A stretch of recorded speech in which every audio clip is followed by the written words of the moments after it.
Headlines प्रायोजक राम बंधू पापड आटा आणि पापड मसाला।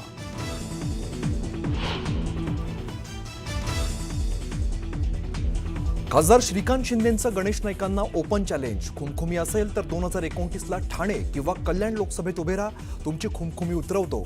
नाईकांच्या शिंदेंवरील टीकेनंतर श्रीकांत शिंदे आक्रमक।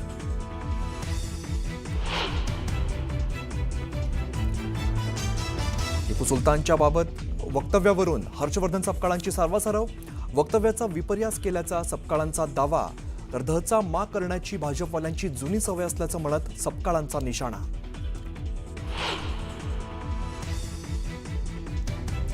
हर्षवर्धन सपकाळांच्या विधानावरून पुण्यामध्ये काँग्रेस आणि भाजप कार्यकर्ते आमने सामने। आंदोलनाच्या वेळेला दगडफेक, महिला पोलिसासह दोघे जखमी, तणावाचं वातावरण।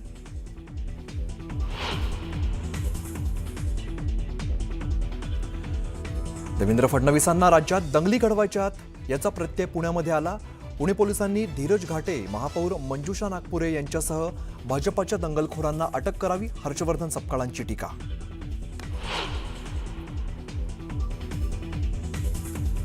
ऑपरेशन सिंदूर रोखता भारत पाकिस्तानची मॅच का रोखत नाही, संजय राऊतांचा सवाल। तर जय शहा विरुद्ध पाकिस्तान असा सामना असल्याचा राऊतांचा टोला।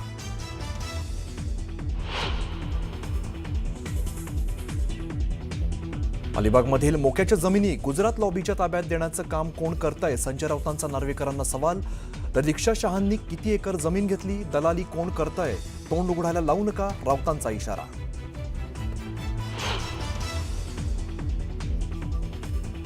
विमान अपघाताची सखोल चौकशी करा, माझ्यासह लोकांच्या प्रश्नांची उत्तरं मिळावीत, रोहित पवारांचं गृहमंत्री अमित शहांना पत्र।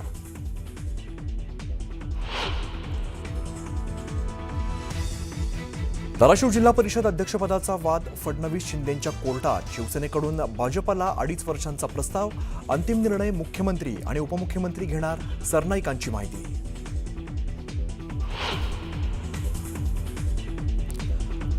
आणि कोलंबोत भारत विरुद्ध पाकिस्तान हाय व्होल्टेज सामना, मॅचवर पावसाचं सावट।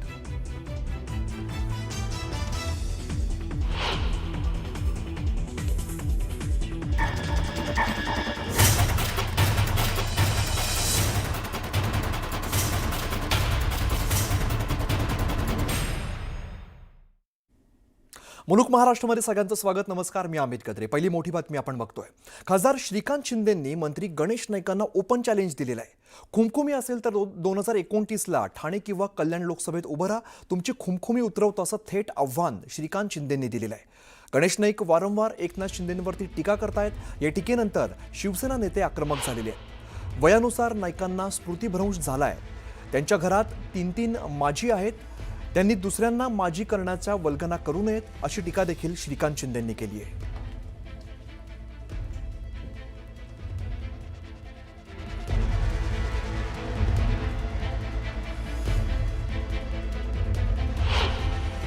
जास्त खुमखुमी असेल तर येणाऱ्या लोकसभेमध्ये कल्याण लोकसभा किंवा ठाणे लोकसभा जिथे उभं राहायचंय तुम्हाला किंवा तुमच्या मुलाला, ओपन चॅलेंज, कळलं?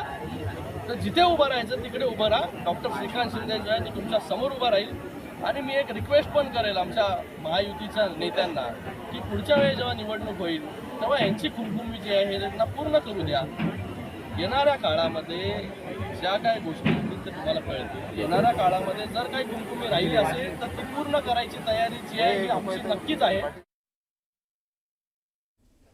कल्याण लोकसभेमध्ये देखील जे आहे एक खासदाराला माजी करून टाकेन आणि एकही महानगरपालिका जी आहे ती निवडून येऊन देणार नाही। आता त्यांना थोडंसं मी जसं म्हणतो की वयाप्रमाणे काही आजार जे आहेत ते होत असतात, तर वयाप्रमाणे परिणाम जो आहे हा नक्कीच त्यांच्यावरती होत चाललाय। कारण की हे कॉन्फिडेंटली का बोलू शकतो मी, कारण की मी स्वतः एक डॉक्टर आहे। त्यांची डायग्नोसिस मला वाटतं त्यांना स्मृतिभ्रंश, ज्याला इंग्लिशमध्ये डिमेन्शिया असं म्हणतात, वल्गना करतायत, वल्गना की माझी करून टाकू करून। अरे यांच्या घरामध्ये 3 माझी झालेले आहेत, 3च्या 3, दोन्ही मुलं आणि त्यांचे वडील देखील। तर त्यांचा जो आहे तो त्यांना विसर पडला असेल। आमचे नौखे जरा मागे जाऊन बघितलं की ज्यांच्याबद्दल हे बोलतायत त्यांनी कशा प्रकारे माजी केलं की जे 3-3, 4-4, 5-5 वेळा माजी झालेले आहेत त्यांनी दुसऱ्याला माजी करण्याबद्दलच्या वल्गना करू नये. तरी गणेश नाईकांनी नवी मुंबईतील भूखंडाच्या मुद्द्यावरून एकनाथ शिंदेंकडे असलेल्या नगरविकास खात्यावरती निशाणा साधलेला आणि त्यावरून आता वाद पेटलेला आहे. बघूया. गणेश नाईकांचा पुन्हा शिंदेंवर निशाणा. मला या गोष्टीची लाज वाटते की ज्या मंत्रिमंडळामध्ये मी आहे त्या मंत्रिमंडळामधल्या नगरविकास खात्याच्या लोकांनी अशा प्रकारचा कर्मदरिद्रीपणा केला. शिवसेनेचंही नाईकांना जोरदार उत्तर. जे 2 किंवा 3 आमदारांना फक्त आणतात निवडून आणि ज्यांनी डोंगरच्या डोंगर फस्त केलेले आहेत अशा व्यक्तींनी माननीय शिंदे साहेबांबद्दल बोलू नये. नाईक शिवसेनेत वादाचा नवा अंक. शिंदे साहेब नसतानाही 15 वर्ष कॅबिनेट मंत्री होते ना, मग त्यावेळेसचे त्यांनी का नगरविकास खात्याकडे तक्रारी केल्या, का नाही केल्या? ठाणे जिल्ह्यातील राजकीय वॉर काही थांबायचं नाव घेत नाहीये. वनमंत्री गणेश नाईक आणि उपमुख्यमंत्री एकनाथ शिंदेंच्या शिवसेनेत हे शाब्दिक युद्ध रंगलंय. खरं तर पालिका निवडणुकीनंतर त्यावर पडदा पडण्याची चिन्ह असतानाच पुन्हा एकदा वादाचा भडका उडालाय.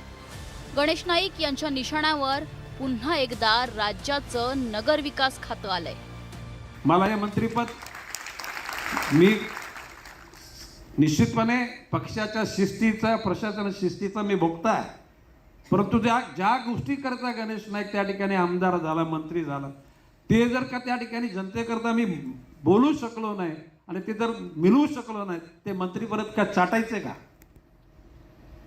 म्हणजे बाब असे की मंत्रीपद पक्षाने दिलं, पक्षाचा आम्ही आभारी आहे, परंतु याचा अर्थ ते पक्ष मुका होऊन त्या ठिकाणी गप्प बसण्याकरता मंत्रीपद मी स्वीकारलेलं नाही. गणेश नाईकांनी नवी मुंबईतील भूखंडाचा मुद्दा उपस्थित केला. नगरविकास खात्यातील लोकांनी नवी मुंबईतील काही भूखंड बिल्डरच्या घशात घातल्याचा आरोप गणेश नाईकांनी केलाय. आणि आता यावरूनच नाईकांनी एकनाथ शिंदेंची कोंडी करण्याचा प्रयत्न केलाय. मागितला होता हॉस्पिटल करता, बागे करता, एखाद्या शाळेकरता, रुग्णालयाकरता, ते पण दिले गेले नाहीत. ते भूखंड बिल्डर लोकांच्या घशात यांच्या दलालांनी घातले. मला या गोष्टीची लाज वाटते की ज्या मंत्रिमंडळामध्ये मी आहे त्या मंत्रिमंडळामधल्या नगरविकास खात्याच्या लोकांनी अशा प्रकारचा कर्मदरिद्रीपणा केला. गणेश नाईकांनी शिंदेंच्या नगरविकास खात्याला टार्गेट केल्यानंतर शिवसेनेनं गणेश नाईकांना जशास तसं उत्तर दिलंय. स्वतःच्या कर्तृत्वावरती त्याचबरोबर कुठल्याही प्रकारनी जनतेचा जनादेश न घेता तर उलट जनतेचा जनादेश मिळवून 60 आमदार निवडून आणण्याची धमक जी आहे ती एकनाथ शिंदे यांच्यामध्ये आहे. त्यामुळे जे 2 किंवा 3 आमदारांना फक्त आणतात निवडून आणि ज्यांनी डोंगरच्या डोंगर फस्त केलेले आहेत अशा व्यक्तींनी माननीय शिंदे साहेबांबद्दल बोलू नये असं मला वाटतं. मला एवढं समजतंय की हे 15 वर्ष कॅबिनेट मंत्री असताना ह्या सर्व अनाधिकृतपणे किती अनाधिकृत बांधकाम झालंय त्याची त्यांनी श्वेतपत्रिका काढावी ना.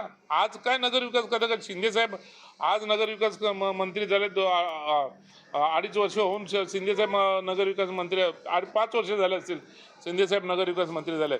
पण याच्या अगोदर हे कॅबिनेट मंत्री शिंदे साहेब नसतानाही 15 वर्ष कॅबिनेट मंत्री होते ना, मग त्यावेळेसचे त्यांनी का नगरविकास खात्याकडे तक्रारी केल्या, का नाही केल्या? ते अनधिकृत बांधकामाचा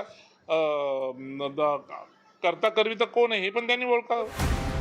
आता महायुतीतल्या या वादात ठाकरेंच्या शिवसेनेच्या संजय राऊतांनी उडी घेत नाईकांना भूमिका घेण्याचं आवाहन केलंय.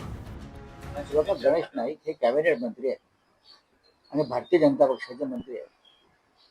ते ज्या भागातून निवडून येतात किंवा ते ज्या भागाचे नेतृत्व करतात तिथे जर असं काही बेकायदेशीर भ्रष्ट मार्गाने काही कृत्य होत असतील तर कॅबिनेट मंत्र्यांनी नुसतं आदळापट आणि आपटापट करून चालत नाही. त्याने एक भूमिका घ्यावी लागते कॅबिनेटमध्ये आणि समाजामध्ये. माझे त्यांना आव्हान आहे, त्यांनी ती भूमिका घ्यावी.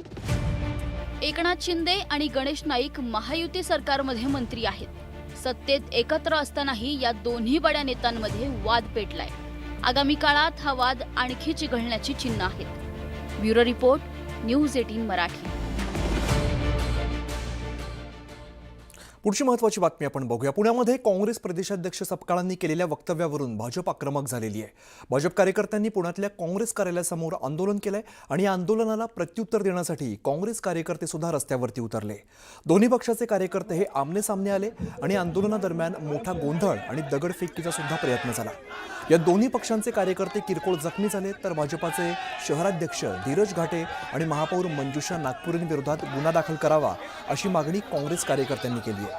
तर काँग्रेस कार्यकर्त्यांवरती गुन्हा दाखल करण्याची मागणी भाजप कार्यकर्ते करतायत. दोन्ही पक्षांचे कार्यकर्ते हे पोलीस स्थानकात पोहोचले होते.